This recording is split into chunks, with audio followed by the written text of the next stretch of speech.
नहमदहु व नुसल्ली व नुसल्लिमु अला रसूलिहिल करीम। तालीमुल इस्लाम जे हवाले सां बयानु हलियो पे रिसालत जो, यानी हिकिड़े मुसलमान खे रिसालत जे बारे में कहिड़ा अक़ीदा रखणु घुरिजनि। त नबी ऐं रसूल अलैहिस्सलाम अल्लाह पाक जो जेके बरगुज़ीदा हस्तियूं हूंदियूं आहिनि, जिन खे अल्लाह ताला माण्हुनि जे हिदायत जे लाइ मोकिलींदो आहे। हर नबी ऐं हर रसूल ते ईमान आणणु ज़रूरी आहे। ऐं अल्लाह ताला जे नबी जेको आहे अल्लाह ताला जे तरफ़ां मोकिलियल हिकिड़ो इंसानु हूंदो आहे, जंहिं ते अल्लाह पाक जे तरफ़ां वही नाज़िल थींदी आहे ऐं उहो अल्लाह ताला जे तरफ़ां अहकामात खे ऐं जी तबलीग जे लाइ ऐं मख़लूक़ जे रहनुमाई जे लाइ यानी मुक़ररु हूंदो आहे। भले किताब हुनखे ॾिनो वञे अल्लाह पाक जे तरफ़ां या किताब न ॾिनो वञे। रसूल नबीअ खां शान में वधीक हूंदो आहे। जंहिं नबीअ खे को ख़ुसूसी इम्तियाज़ हुजे उनखे रसूल चइबो आहे। मसलन जेकॾहिं नबी साहिब किताब आहे त पोइ रसूल आहे, या उहो जेको माण्हुनि जे इस्लाह जे लाइ मोकिलियो वियो आहे त उहो नबी आहे, जेको दुश्मननि जे मुक़ाबले जे लाइ मोकिलियो वियो आहे त उहो रसूल आहे। अहिड़े तरीक़े सां यानी हर रसूल नबी हूंदो आहे, पर हर नबी रसूल कोन हूंदो आहे। यानी हुनजो हर नबीअ जो रसूल हुअणु ज़रूरी कोन्हे, लेकिन हर रसूल नबी ज़रूरु हूंदो आहे। नबी वधीक मबूस थिया आहिनि ऐं रसूल घटि। हिकिड़ी रिवायत जे मुताबिक़ नबियनि सॻोरनि जो जेको तादाद आहे उहो लख खां बि वधीक आहे ऐं रसूलनि जो तादाद तक़रीबन 313 या घटि वधि। ऐं अहिड़े तरीक़े सां नबी जेको हूंदो आहे उहो दुनिया में लिखणु पढ़णु कंहिंखां सिखंदो कोन्हे। हुनखे बराह रास्त अल्लाह पाक जे तरफ़ां जेको त उलूम अता कया वेंदा आहिनि, इन करे हू पंहिंजे ज़माने ऐं पंहिंजे क़ौम में सभिनी खां वधीक इल्म वारो हूंदो आहे। सभु नबी सॻोरनि जो जेको दीन आहे यानी उसूली अक़ाइद आहिनि उहे हिकु ई आहिनि, उन में को इख़्तिलाफ़ कोन्हे। हा, शरीयतूं जेके आहिनि यानी उन्हनि जो फ़ुरूई अहकाम अलॻि अलॻि आहिनि।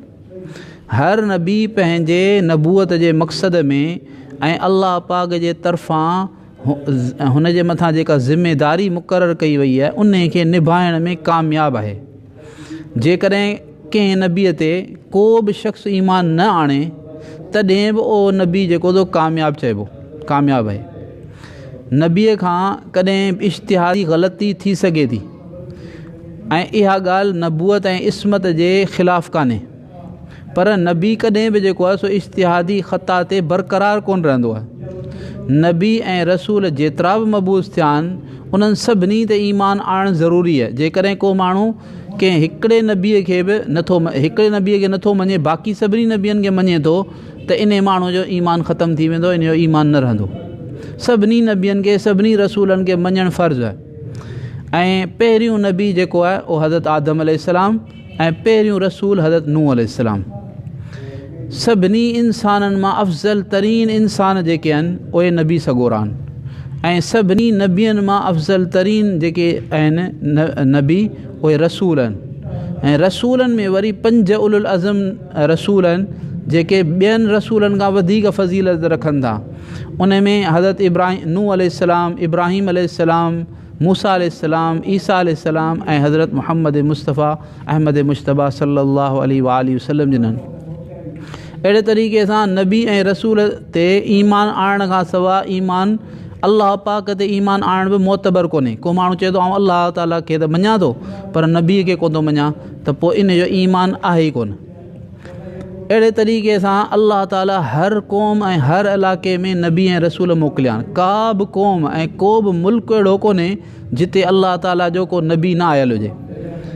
ऐं नबूअत ऐं रिसालत जेका आहे उहा कसबी शइ न आहे जो पंहिंजे इबादत ऐं रियाज़त सां इंसान उनखे हासिलु करे वञे, बल्कि इहो अल्लाह पाक जो अतियो आहे ऐं अल्लाह पाक जो इंतिखाब आहे। जंहिंखे हू चाहे थो उनखे नबूअत ऐं रिसालत जे दर्जे सां नवाज़े थो। इबादत सां रियाज़त सां इनखे को दख़ल कोन्हे। माना को माण्हू इबादत करे ऐं मुजाहिदा करे नबूअत हासिलु करे वठे, ईअं नामुमकिन आहे। नबी ऐं रसूल मनसब रिसालत ऐं नबूअत खां कॾहिं बि माज़ूल कोन कयो वेंदो आहे। उन जी पैदाइश ई नबीअ जी हैसियत सां थींदी आहे ऐं जॾहिं उहो वफ़ात करे वेंदो आहे तॾहिं बि नबी रहंदो आहे।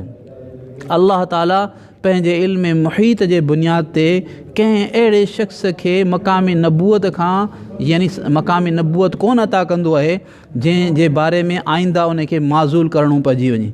उन करे अल्लाह ताला खे ख़बर आहे त केरु इन जे लाइक़ु आहे।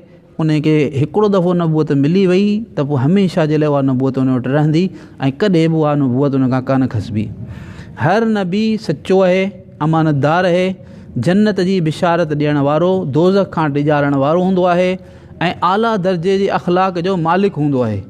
पंहिंजी क़ौम में हर फ़ज़ुल ऐं कमाल सभिनी खां वधीक जेको आहे सो उन में हूंदो आहे। तबलीग ते उजरत कोन वठंदो आहे। अहिड़े तरीक़े सां हर क़िस्म जे तकल्लुफ़ात खां पाक हूंदो आहे। अल्लाह पाक जूं आयतूं पढ़ी माण्हुनि खे ॿुधाईंदो आहे ऐं अल्लाह ताला जे किताब ऐं हिकमत जी तालीम ॾींदो आहे। हर नबी मासूम हूंदो आहे। मासूम जो मतिलबु इहो आहे त को सग़ीरा या कबीरा गुनाह ॼाणी बुझी करे या भुल में नबीअ खां सरज़द कोन थींदो आहे। इस्मत हिकिड़ी अहिड़ी वस्फ़ आहे जेका जबर खां सवाइ पंहिंजे इख़्तियार सां नबियनि सॻोरनि खे हर क़िस्म जे गुनाहनि खां रोकींदी आहे। अंबिया अलैहिस्सलातु वस्सलाम खां अलावा यानी उन्हनि खां सवाइ ॿियो को बि मासूम न आहे। नबी सिर्फ़ु नबी मासूम हूंदा आहिनि इंसाननि में, ॿियो को बि इंसान जेको आहे उहो मासूम उन खे नथो चई सघिजे ऐं इहो यानी अक़ीदो आहे। अल्लाह रब्बुल आलमीन पाण सभिनी खे सही उल अक़ीदा बनाए ऐं सही उल अमल नसीब फ़रमाए जंहिंसां अल्लाह पाक असां खां राज़ी थी दुनिया बि असांजी बनाए आख़िरत बि असांजी बनाए। या अरहमर राहिमीन, या अरहमर राहिमीन, या अरहमर राहिमीन, या ज़ल जलाली वल इकराम, या ज़ल जलाली वल इकराम, या ज़ल जलाली वल इकराम। अल्लाहुम्मा सल्लि अला सय्यिदिना मुहम्मद व अला आलि मुहम्मद कमा सल्लैता अला इब्राहीम व अला आलि इब्राहीम इन्नका हमीदुम मजीद। अल्लाहुम्मा बारिक अला मुहम्मद व अला आलि मुहम्मद कमा बारकता अला इब्राहीम व अला आलि इब्राहीम इन्नका हमीदुम मजीद। रब्बना ज़लमना अनफुसना व इन लम तग़फिर लना व तरहमना लनकूनन्न मिनल ख़ासिरीन। रब्बना आतिना फ़िद दुनिया हसना व फ़िल आखिरति हसना व क़िना अज़ाबन नार।